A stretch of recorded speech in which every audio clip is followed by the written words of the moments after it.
مش عارفة ابتدي منين ولا اجي منين ولا اروح منين. يا صباح الفل، يا صباح الياسمين، يا صباح احلى اخوات واحلى متابعين واحلى فانزات. صباحكم كله فل وياسمين لو بتشوفونا بالصبح، مساءكم كله هنا وسعادة لو بتشوفونا بالليل. فيديو جديد ويوم جديد، فيديو حلو ومليان بالحب والتفاؤل والامل. خلي عندك يقين بالله.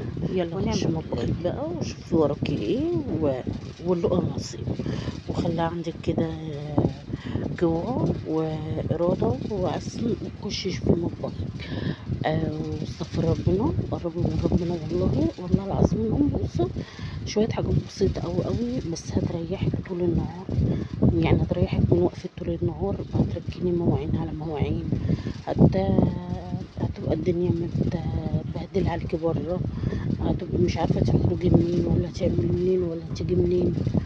تمام. خلاص يا بنات، خلاص يا ستي الكل. يعني شوية أفكار بسيطة أوي هيريحوكي وهيريحوكي طول النهار ويريحوكي من الوقفة، وتشوفي مصلحة برضو بيتك وولادك. تمام. وادي كان اليوم بتاعنا مليان بالحب والرضا والتفاؤل. شوية مواعين بسيطة وشوية ازايز كده هنلمهم واحنا واقفين كده بنستغفر ربنا ونقرب من ربنا وندعي لولادنا كده في الثانوية العامة. ربنا يكبر بخاطرهم ويرضيهم ويطلعوا مجبورين الخاطر يا رب، ويسهل لهم الصعب يا رب بإذن الله يا رب. كله خير بإذن الله. كل اللي جاي بإذن الله الأيام اللي جاية تبقى خير عليهم يا رب. تمام. خلاص غسلنا بقى شوية الكوبايات اللي شربنا فيهم شوية الشاي. احنا النهاردة قايمين بدري جدا جدا. ليه؟ خلاص ما فيش وقت علينا والدنيا بقى ايه زي ما انتوا شايفين. يعني نحاول اليومين دول نعدل نفسنا ننام بدري ونصحى بدري عشان نشوف التزاماتنا بدري. وعندنا برضو امتحانات، ربنا يعيننا ويعين ولادنا على اللي احنا فيه. خلاص برضو عشان ايه تبقى الدنيا مظبوطة عليهم وحلوة عليهم. وبشكر كل اخت وام واخ دخلوا لي القناة وحطوا اشتراك ولايك ونورتوني وشرفتوني وتجعلوا الرسم مفوق. وفيديو جديد ويوم جديد وفيديو مليان بالحب والرضا والتفاؤل والامل زي ما احنا قلنا في اول الفيديو. خلي اللقاء معاكي نصيب، ولو لك نصيب في شيء هتشوفيه. لو ربنا كاتب لك بتجيبي حاجة ولا بتعملي حاجة وليكي نصيب فيها وربنا كاتب لك خير فيها، ولو ليكي نصيب فيها هتاخديها او هتجيبيها او هتشتريها. ونحاول بقى اليومين دول. خلاص يعني خلصت من الدراسة. لو خلصت من الدراسة يعني مثلا خلصت من المدارس وخلصت من الدروس، يعني نحاول بقى تجيبي حصالة كده وتقولي ايه دخلت رمضان ده لسه بدري. لا يا حبيبتي بدري من عمرك مفيش وقت. تجيبي حصالة حتى لو هترمي فيها كل يوم 10 جنيه. هتجيبي حاجة خزين رمضان وهتحاولي تجيبي لبس العيد. وهشوفي لو هتعملي كحك وبسكويت عشان كل ده اما يجي رمضان عليكي الدنيا ما تتكركبش عليكي في وقت واحد والدنيا تبقى زنقة. وهتبقي برضه في مدارس ودروس وفي عز المدارس.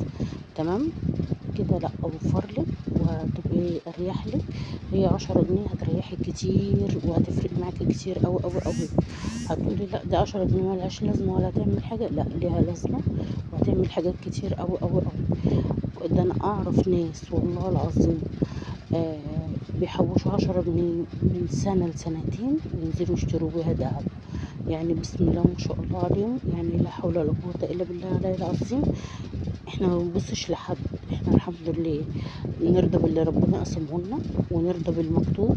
ودايما خليكي راضية بنصيبك واللي ربنا كاتبهولك وكله خير. وكل اللي يجيبه ربنا خير وحلو وهنا وسعادة.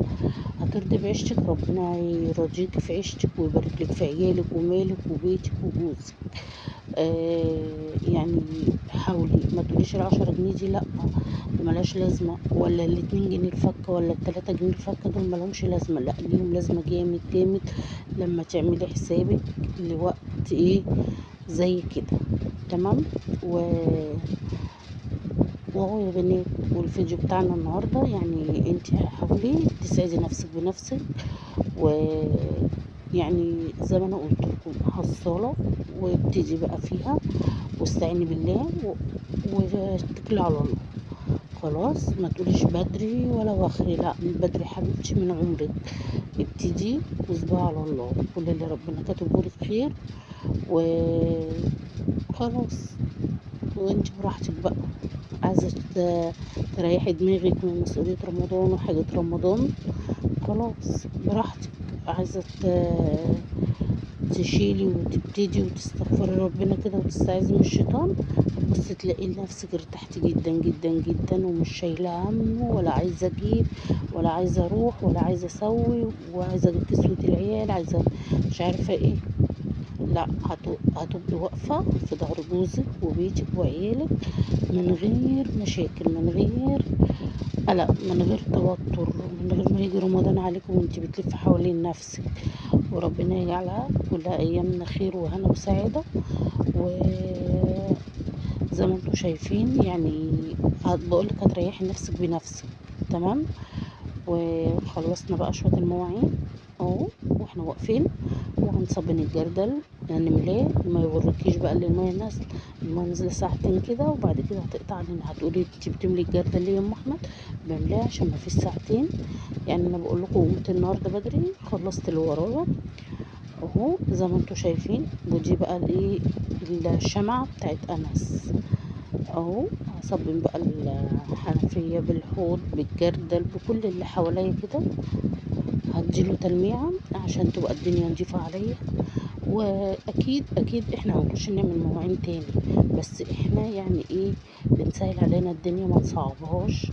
وما يبقاش احنا واقفين مثلا انا سبت المواعين دي اللي احنا شربنا فيها الشاي، لا ما استنى اخش اعمل مواعين تاني، لا لا لا مش هينفع نتعب والله. هتقفي كتير، هتقفي ليه تقفي كتير بتصبني؟